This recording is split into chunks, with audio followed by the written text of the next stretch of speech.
کہ کل کی رات جو گزری ہے ان کے صاحبزادے دلہا بنے ہیں، لیکن اس دلہے کی مجلس میں وہ شریک نہ ہو کر کے آپ کے اجلاس میں یہ شریک فرما رہے ہیں مولانا نور عالم خلیل، مولانا نور عالم صاحب کا یا ان تمام کا کہ جن کو میں نے مہینوں پہلے سے دیکھا، وہ تمام نوجوان جو اس پروگرام کے سجانے کی فکر کر رہے تھے، کن کن کا شکریہ ادا کروں۔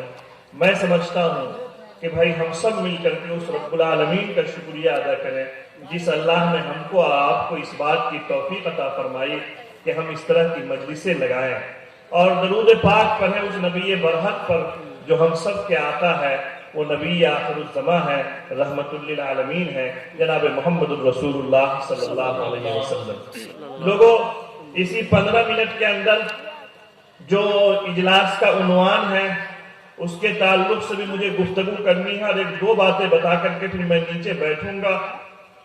بڑے بڑے مقررین کو مجھے سننا ہے اور سننے ہی کے غرض سے حاضر ہوا ہوں۔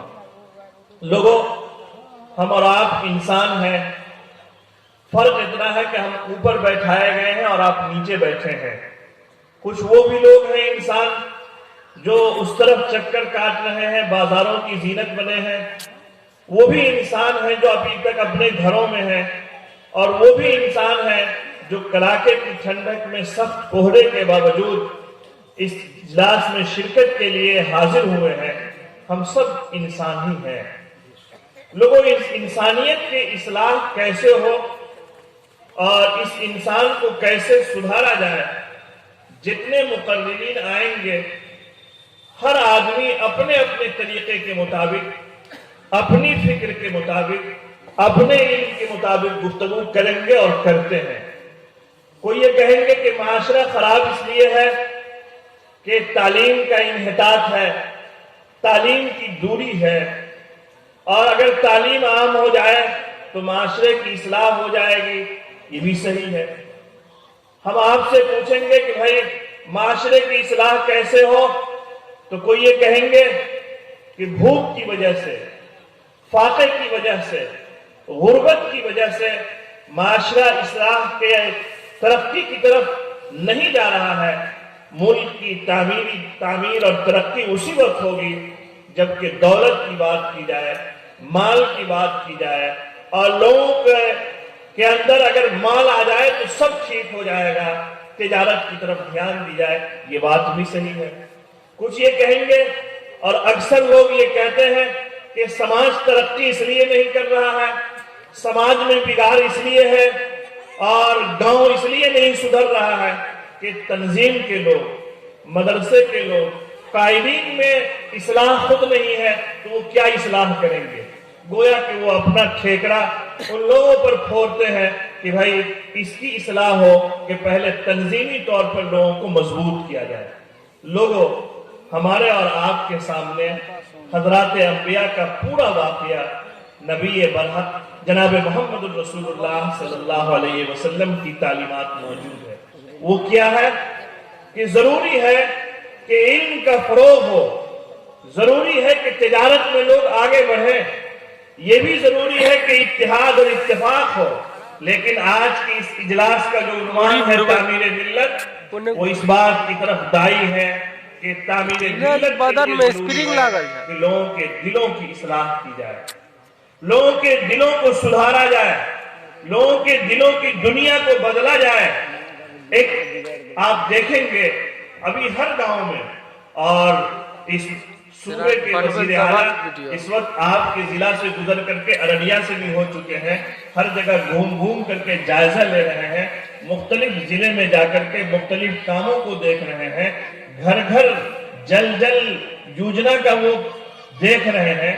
اب بھلا بتلائیے کہ اگر آپ کے گاؤں میں، آپ کے محلے میں پانی کا انتظام ہو گیا ہے، لیکن اگر جو پانی چلانے والا ہے، جس کی ذمہ داری یہ دی گئی ہے کہ تمہیں صبح شام فلٹر کر کے پانی لوگوں کو پہنچانا ہے صاف، تاکہ لوگوں کی صحت ٹھیک ٹھاک رہے، بیمار نہ پڑے اور اس کے اعضاء صحیح کام کرنے لگے، اگر وہ اس طرف دھیان نہ دے اور ہر ایک کے نل میں جو اس کے گھر میں ہے جہاں سے وہ پانی پیتے ہیں، اس کے بچے، گزرنے والے لوگ تمام نلوں میں خراب پانی آنے لگے تو اس کی اصلاح کیسی کی جائے گی؟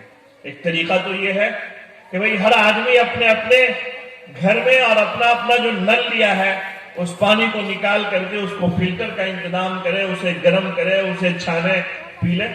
ہر آدمی اپنی اپنی فکر کرے۔ ایک طریقہ یہ ہے کہ بھائی ایسے ہی پی لے، اور اگر اس کو اس طرح سے ہی پی لیا تو انسان بیمار پڑ جائے گا۔ ایک دوسرا طریقہ یہ ہے، اور میرے خیال میں سب سے بہتر طریقہ یہ ہے کہ جس آدمی کو ذمہ داری دی گئی ہے کہ تجھے صاف پانی پہنچانا ہے، تجھے فلٹر کرنا ہے اور پھر فلٹر کر کر کے اس وارڈ میں، اس پنچایت میں پانی فراہم کرنا ہے، اس کو سدھارا جائے، کیونکہ یہ بیماری کی جڑ وہی ہے کہ اس نے اپنا کام چھوڑ دیا ہے۔ لوگوں، مولانا مفتی امان اللہ قاسمی اور ان کی ٹیم کا مقصد بھی یہی ہے کہ ہم ان لوگوں کے دلوں پر دستک دیں جن کا کام تھا سماج کا سدھار کرنا، جن کا کام تھا اسلام کا کام کرنا، اور یہ ہماری بھی ذمہ داری ہے، آپ کی ذمہ داری ہے۔